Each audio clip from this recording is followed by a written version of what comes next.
సహోదరులారా, ఒక ఊర్లో ఒక కుటుంబం ఉంటుంది. భార్యాభర్త, ఇద్దరు పిల్లలు. వాళ్ళలో మగపిల్లాడు పెద్దవాడు. కొంచెం హైపర్‌గా ఉంటాడు. ఎక్స్‌ట్రా యాక్టివిటీస్ ఎక్కువ. మంచి పిల్లోడే. ఎప్పుడు వాళ్ళ నాన్నగారి దగ్గరికొచ్చి, "నాన్న నాకు క్రికెట్ బ్యాట్ కావాలి నాన్న. క్రికెట్ బాల్ కొనుక్కుంటానికి డబ్బులు కావాలి నాన్న. షూస్ కొనుక్కుంటానికి డబ్బులు కావాలి నాన్న." ఇట్లాంటివి అడుగుతా ఉంటాడు. వాళ్ళ నాన్న 1, 2 రోజులు తర్వాత రా ఇప్పుడు లేవు అట్లా అని, ఆ తర్వాత ఎప్పుడో ఇస్తాడు 4, 5 రోజులకి ఆయనకు కుదిరినప్పుడు.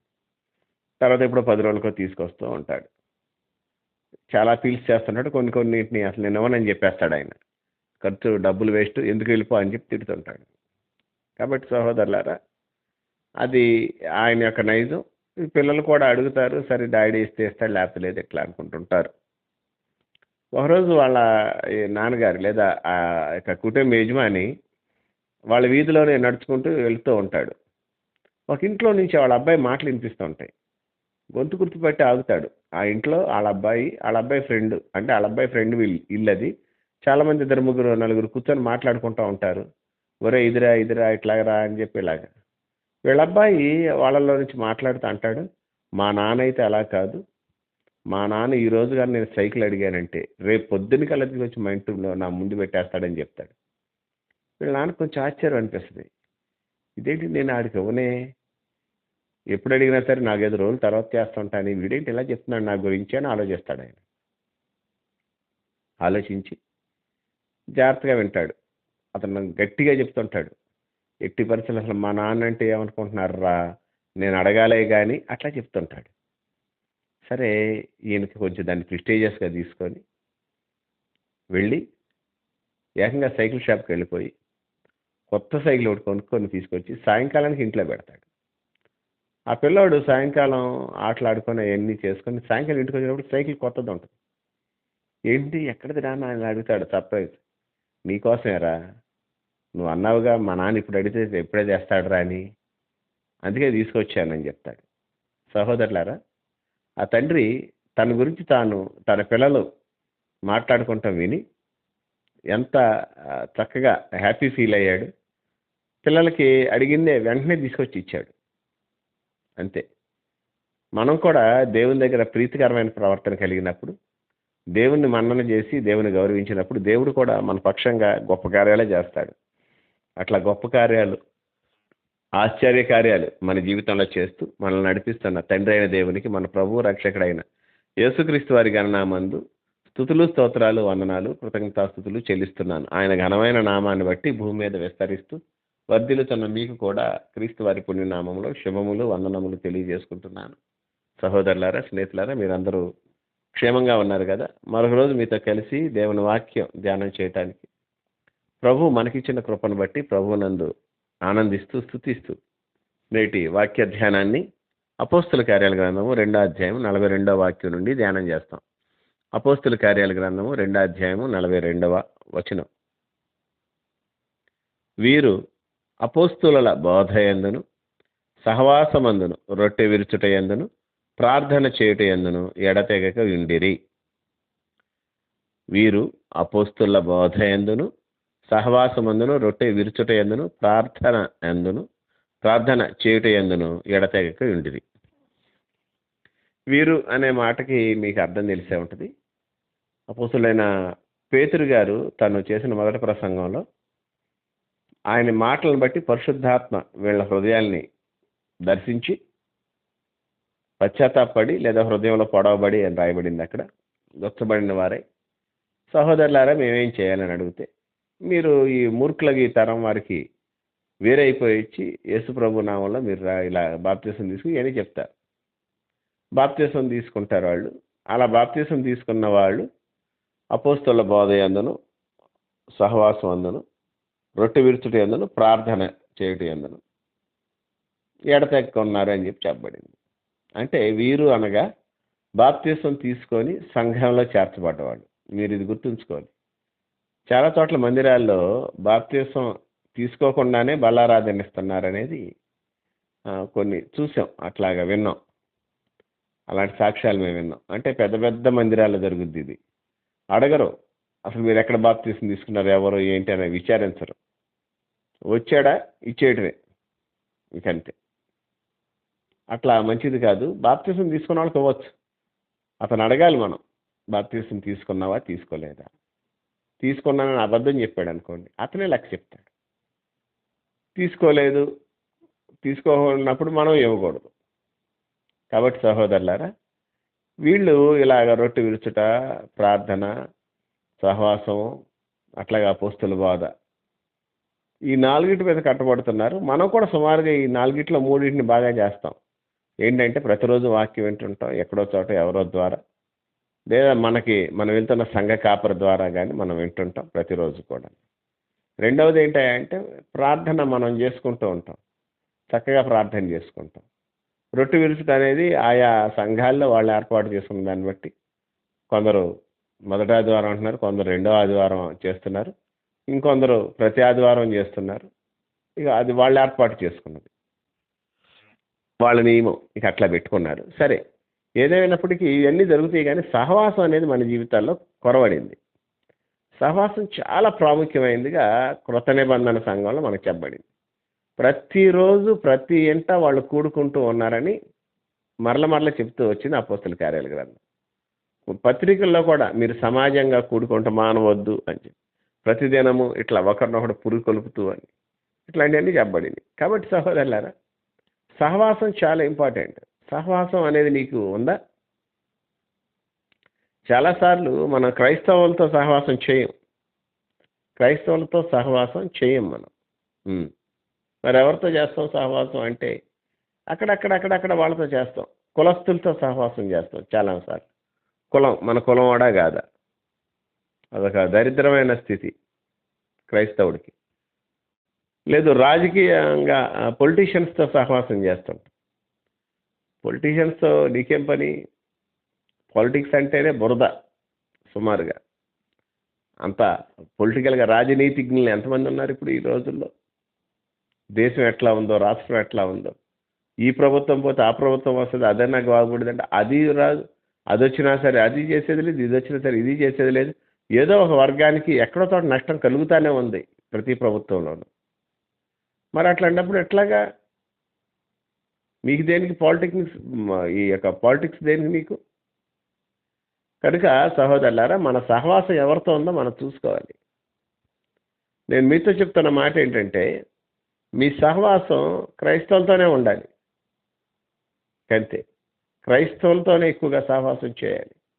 దుష్టుల ఆలోచన చొప్పున నడవక, పాపుల మార్గం నిలవక, అపహాసకులు కూర్చుండు చోట కూర్చుండక అనే మాట వచ్చింది.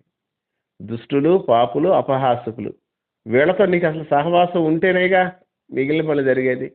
దుష్టుల ఆలోచన చొప్పున నువ్వు నడవాలి అంటే దుష్టుడితో ఆల్రెడీ సహవాసం కలిగిన వాడు అయితేనే నడుస్తావు. దారిపోయే దానయ్య అట్లా అంటారు మా ఏరియాలో. ఎవరన్నా దానయ్యలు ఉంటే దయతో క్షమించాలి నన్ను. దారిపోయేవాడు చెప్పిన ప్రతి దానికి మనం ఒప్పుకుంటామా అంటారు. అట్లా మనం ఎందుకు ఒప్పుకుంటాం? మనం ఒప్పుకోం. మనకు ఆ వ్యక్తి చాలా నచ్చాలి, వాళ్ళు చెప్పేది డెఫినెట్గా జరుగుద్దని నచ్చినప్పుడు అప్పుడు మనం అలా చేస్తుంటాం. కాబట్టి ఒకవేళ నువ్వు దుష్టుల ఆలోచన చొప్పున నడుస్తున్నావు అంటే ఎప్పుడు నడుస్తావు? దుష్టులతో నీకు మంచి సహవాసం ఉండాలి. పాపుల మార్గాన్ని నిలుస్తున్నావు, వాళ్ళు వెళ్ళే మార్గంలో వాళ్ళతో పాటు ఉంటున్నావు అంటే వాళ్ళతో కూడా సహవాసం ఉండాలి. అపహాసులు కూర్చొని చాట కూర్చుంటాం అంటే సహవాసమే. అసలు దీంట్లో పెద్ద ఆలోచించేదే ఉంది. నీకు ఆ సహవాసం ఉంటే అటువైపు వెళతావు. అటువైపు వెళ్ళకూడకుండా ఉండాలంటే నీ సహవాసం ఇటువైపు ఉండాలి. సహజంగా మనిషి గురించి సోషల్ స్టడీస్లో మనకు చెప్పింది ఏంటంటే అతను ఒక సంఘజీవి. ఇంకంతే, సంఘజీవి అతను. అంటే సంఘంగా కలిసి ఉండటానికి అలవాటు పడినవాడు. అట్లా కలిసే ఉండాలి. నేను మీతో చిన్న మాట చెప్తాను. సహవాసం వల్ల వచ్చే లాభాలు అనేకం ఉంటాయి. ఒకరి బాధలు ఒకరు తెలుసుకుంటాం, ప్రార్థన చేస్తాం, ప్రాముఖ్యంగా ఒకరికొకరు సహాయం చేసుకుంటాం, క్షేమాభివృద్ధి పొందినట్లు ఒకరికొకరు హెచ్చరించుకుంటాం, సహవాసంలో ఒకరి బాధలు ఒకరు పంచుకుంటాం, ఒకరికొన్నే ఒకరికి ఇచ్చుకుంటా పుచ్చుకుంటాను ఉంటాయి. ఇవన్నీ జరుగుతూ ఉంటాయి. సహవాసంలో అనేక మేళ్ళు ఉంటాయి. అయితే సహోదరులారా, సహవాసంలో ఉన్న పెద్ద మేలు ఏంటంటే మీరు కూర్చొని సహవాసంలో కూర్చొని సినిమాల గురించి మాట్లాడరుగా. సహవాసం అంటే మందిరంకి వచ్చానే కాదు, నలుగురు కలిసి దగ్గరున్న ఇళ్లలో సపోజ్ ఇప్పుడు ఒక 200 మీటర్స్ లేదా ఒక 300 మీటర్స్, ఒక హాఫ్ కిలోమీటర్ లోపు చాలామంది అట్లాగా ఒక నలుగురు ఐదుగురు ఉన్నారనుకోండి ఒక చర్చ్ మెంబర్స్. వాళ్ళు ఈవినింగ్ టైం కలుసుకొని చక్కగా మాట్లాడుకోవచ్చు, వాక్యం ప్రార్థన చేసుకోవచ్చు. అప్పుడు ఏం మాట్లాడతారు? వాక్యమే మాట్లాడతారు, దైవ సంబంధమైనదే మాట్లాడతారు. వేరే వాళ్ళతో మాట్లాడితే చెత్త మాట్లాడాల్సి వస్తుంది. కనుక సహోదరులారా, ప్రభు ప్రేమను బట్టి నేను మీతో చెప్పేది ఏంటంటే, సహవాసం చేసేటప్పుడు భక్తులందరూ కూర్చొని మాట్లాడుకుంటారు. భక్తులందరూ అనే మాట మీరు జ్ఞాపకం ఉంచుకోండి. మీరు భక్తులే కదా, భక్తిహీనులా కాదు కదా, మీరు భక్తులే. అప్పుడప్పుడు ఎప్పుడన్నా కొంచెం అటు ఇటు అవుతుందేమో కానీ మనం అందరం దేవునికి భక్తులే. మంచిది. మనందరం కూర్చొని చక్కగా దేవుని విషయాలు అవి మాట్లాడుకుంటుంటే జరిగే గొప్ప విషయం ఏంటో మలాకి తన మాటల్లో, మలాకి గారు తన ప్రవచనాల్లో మాట్లాడుతూ చెప్తాడు. మలాకి గ్రంథం 3వ అధ్యాయం 16వ వాక్యంలో అంటాడు, అప్పుడు యెహోవా యందు భయభక్తులు గలవారు ఒకరితో ఒకరు మాట్లాడుకొని చూడగా యెహోవా చెవి యొగ్గి ఆలకించి, మరియు యెహోవా నామందు భయభక్తులు కలిగి ఆయన నామమును స్మరించుతూ ఉండి వారి జ్ఞాపకార్థం గ్రంథం ఆయన సముఖమందు రాయబడింది అని. నేను భలే ఆశ్చర్యం వేసింది నాకు ఈ మాట. మనం ప్రార్థన చేస్తే 18వ కీర్తనలో చెప్పినట్లుగా, నేను ఆయనకు మొర్ర పెట్టాను అన్నప్పుడు ఆయన సన్నిధిలో చేరి ఆయన చెవుల్లోది వచ్చింది అంటాడు. తర్వాత తన ఆలయంలో ఆయన నా మొర విన్నాడు అంటాడు. దావీదు కాలం నాటికి ఆలయం అంటే ఉంది, మందిరం లాంటిది ఒకటి చెక్కలతో చేసింది ఒకటి ఉంటుంది. అది కాకుండా ఆలయం అంటే ఆకాశంలో ఉన్న ఆలయమే. కాబట్టి దావీదు ప్రార్థన ఆకాశానికి చేరాలి అంటే ఎట్లాగెళ్ళాలి? దావీదు ప్రార్థన ఆలయంలో కూర్చున్న ఆయన దగ్గరికి వెళ్ళాలి అంటే ఫస్ట్ ఆకాశం దాటాలి, మధ్యాకాశం దాటాలి, మహాకాశం దాటాలి, అత్యున్నత సింహాసనం ఉండేమో ఉత్తర సభా పర్వతం దగ్గరికి వెళ్ళాలి. ఆ సింహాసనంలో ఎవరూ సమీపింపరాని తేజస్సులో నివసించే ఆ మహిమలో ప్రవేశించి నీ మాటలు లేదా నీ ప్రార్థన ఆయన చెవుల్లోకి వెళ్ళాలి. అప్పుడు ఆయన రిప్లై ఇస్తాడు. కాబట్టి చాలా దాటుకుని వెళ్ళాలి, చాలా ఇవి వెళ్తాయి. అయినా దేవుని కృపను బట్టి దేవుడు అటన్నింటినీ ఈజీ చేశాడు, చక్కగానే యాక్సెస్ ఇచ్చాడు. ఆత్మ ద్వారా మనం ప్రార్థన చేస్తున్నాం. అలా కాకుండా నువ్వు సహవాసంలో జాగ్రత్త వినాలి మీరు ఈ మాట. నీకు దగ్గరలో ఉన్న క్రైస్తవ సహోదరుల దగ్గరికి వెళ్ళి, లేదా నీ సంఘస్థులైనటువంటి క్రైస్తవ సహోదరు దగ్గరికి వెళ్ళి, ఆవిడ ఎలాగా, ఈవిడ ఎలాగా, ఆయన ఎలాగంట, ఆయన గురించి అసలు నీకు తెలిసిందా, ఎంత ఎగ్గొట్టాడంట, ఇంత దిగ్గొట్టాడంట, ఇవన్నీ మాట్లాడుకోకూడదు. వాక్యం మాట్లాడుకోండి. మాకు పెద్దగా తెలియదు పాస్టర్ గారన్న, ఏదో ఒకటి మాట్లాడుకోండి, వాక్యం సంబంధించి మాట్లాడుకోండి. అబ్బా అలాగా అనుకోండి, లేదు అయ్యో అలాగా అనుకోండి. అరే ఇదేంటి మనకు అర్థం కాలేదు అని అనుకోండి. వాక్యం ధ్యానం చేసుకొని ప్రార్థన చేసుకొని రండి. ఆ వాక్య ధ్యానంలో మీరు మాట్లాడుకుంటూ ఉంటారు. అలాగైతే ఇలా జరిగి ఉంటుందా, ఇలాగైతే ఇలా జరిగి ఉంటుందా అని మీరు మాట్లాడుకుంటే ఆయన ఎందుకు భయభక్తులు గలవారు కదా, ఆయనే చెవి ఎగుతాడు. సహజంగా అంత అయిపోయిన తర్వాత మనం ఏదో మన అవసరాలు చెప్పుకుంటాం ప్రార్థన చేసుకుంటాకి. ఆ అవసరాలను ఆయన వింటాడు. సముఖంలో రాయబడద్ది గ్రంథంలో నీ గురించి, నీ యొక్క మాటల గురించి. దేవుడు నీకు మేలు చేయటానికి దిగి వస్తాడు. తప్పనిసరిగా యెహోవా చెవి అంటే చూడండి, ప్రార్థన చేస్తే మన మాట అంత దూరం వెళ్ళాలి. అలా కాకుండా భక్తులందరూ కూర్చొని మాట్లాడుకుంటే, లేదా సహవాసంలో ఉన్న వాళ్ళు చక్కగా మాట్లాడుకుంటుంటే ఆయన చెవే మన దగ్గర దిగి వస్తుందట. దేవునికి స్తోత్రం. కాబట్టి సహోదరులారా, నేను మీతో చెప్పినటువంటి ఆ తండ్రి వాళ్ళ పిల్లోడు వాళ్ళ నాన్న సరిగ్గా ఇవ్వకపోయినా చెప్తున్నాడు, మా నాన్నకి చెప్తేనా మా డాడీ ఉన్నారండి అట్లా చెప్తున్నాడు. వాళ్ళ నాన్న కరిగిపోయాడు. అరే నా గురించి ఏంటి మా అబ్బాయి ఎంత గట్టిగా చెప్తున్నాడు, నేనే వీడికి ఏమోనని రియలైజ్ అయ్యి ఆయన ఇవ్వాల్సిందని ఇచ్చేశాడు. ఇప్పుడు జాగ్రత్తగా వినండి, మన దేవుడికి కూడా మనం అలాగా చేస్తున్నాం అట్లా అని కాదు. మన దేవుడు మనకి కొంచెం ఇచ్చి ఉండొచ్చు, కొంచెం ఇవ్వకపోయి ఉండొచ్చు. అయినా మనం ఎప్పుడు కూడా ఆయన ప్రతి అవసరం తీరుస్తాడు, అడిగిన వాటికంటే ఊహించిన వాటికంటే ఎక్కువ ఇస్తాడు అని దృక్పథం మనలో ఉండాలి, మనుషులు చెప్తూ ఉండాలి. అప్పుడు దేవుడు కూడాను ఇంప్రెస్ అవుతాడు.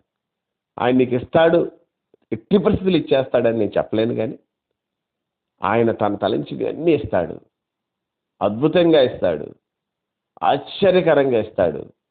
అసలు ఆయన ఇచ్చే సమాధానం చాలా డిఫరెంట్గా ఉంటుంది. కనుక ప్రభువునందు ప్రియమైన వాళ్ళారా, మనము దేవునితో కలిసి నడుస్తున్నప్పుడు ఉమ్. సహవాసం చాలా ప్రాముఖ్యం. అతి సహవాసం మనకు కలిగిందుగాక ప్రార్థన. మహాపరిశుద్ధుడు అయిన తండ్రి, ప్రేమ నమ్మకములు గలవాడ, నీకే వందనాలు, స్తోత్రాలు, కృతజ్ఞతాస్తుతులు చెల్లిస్తూ నీ కృపను బట్టి మా జీవితాల్లో నేటి వరకు నువ్వు ఇచ్చిన నెమ్మదిని బట్టి, కనికరాన్ని బట్టి నీకు స్తోత్రాలు. బలమైన దేవుడా, బలమైనటువంటి కార్యాలు చేసి నడిపించి ఈ సమయంలో ప్రార్థన చేస్తున్నాను ప్రభు. నాయన సహవాసం విషయంలో మమ్మల్ని ఇంకా ఉద్ధరించాలి. నేను చుట్టుపక్కల వాళ్ళతో సహవాసం లేదు, సరైన మాటలు లేదు, సంఘంలో సహవాసం సరిగా లేదు, మనుషుల మధ్య మాటలు వేరు వేరు విధంగా ఉంటుంది. దయచేసి మమ్మల్ని కనికరించి కరుణించమని నేను అట్లాగే నా ప్రభా నాయన మరి సమయంలో సహవాసం యొక్క మేళ్లతో మమ్మల్ని నింపమని, సహవాసంలో ఈవుడుంటాను కృప చూపించమని, ఘనత మహిమ ప్రభావాలు యుగయుగములు మీకే ఆరోపిస్తూ మా ప్రభువును రక్షకుడైన యేసుక్రీస్తు వారి పుణ్యనామమున కృతజ్ఞతాస్తుతులు చెల్లించి వేడి బ్రతమాలుకొనుచున్నాము తండ్రి. Amen, amen, amen.